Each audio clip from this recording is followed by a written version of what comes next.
Fairly average, but I managed to get through all of it.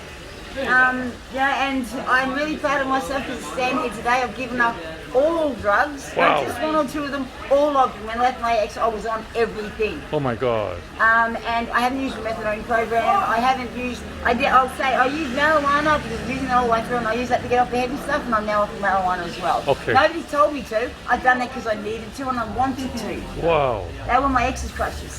Yes, you got to want it, and you have to own the shit. You have to own your responsibility in whatever the trauma or the abuse or the relationship was. I was in one for 25 years with what I now have to acknowledge was a pedophile. So psycho abuse, and I'm still suffering because of the things he was saying. But that's his stuff to own, it's not mine. I can stand here and look at you today and go, I know who I am and I'm proud of who I am, and I'm doing my art and my poetry, and I'm doing the things that make me feel good, and the things that make me feel good are positive. Because positive gets positive, but negative gets negative gets negative. Everything, I don't have regrets in life because every single thing you go through is a lesson to be learned. If you don't learn the lesson, you still keep making those same mistakes. Wow.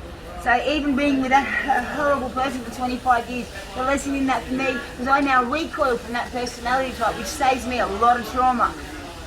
And if you learn to listen to that, you've got to want to, for starters. How do you motivate yourself? You've got to own your shit, that's what I'm saying. You've got to own, take responsibility in your half from it, because yeah, he's the one that stuck a needle in my arm, but I'll let him. That's true, yeah. So that's what I had to own, and it's fucking vicious. It sucks, and it's hurtful to do.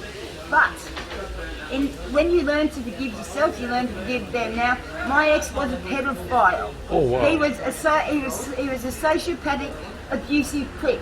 But he loved me the only way he knew how, and that's the saddest statement of all. Oh my God. Because at least I'd experienced real love before that. Oh wow. He hadn't. So he did literally love me the only way he knew how, and that's horrifying. Oh my God. But I'm standing here on my own too, with nobody else's help, nobody else's body, no methadone program. I didn't use anything, you've got to want to. How did you get out of that relationship? Long story short, lots and lots of abuse. It took me 25 years to hit the cunt back, but I did it.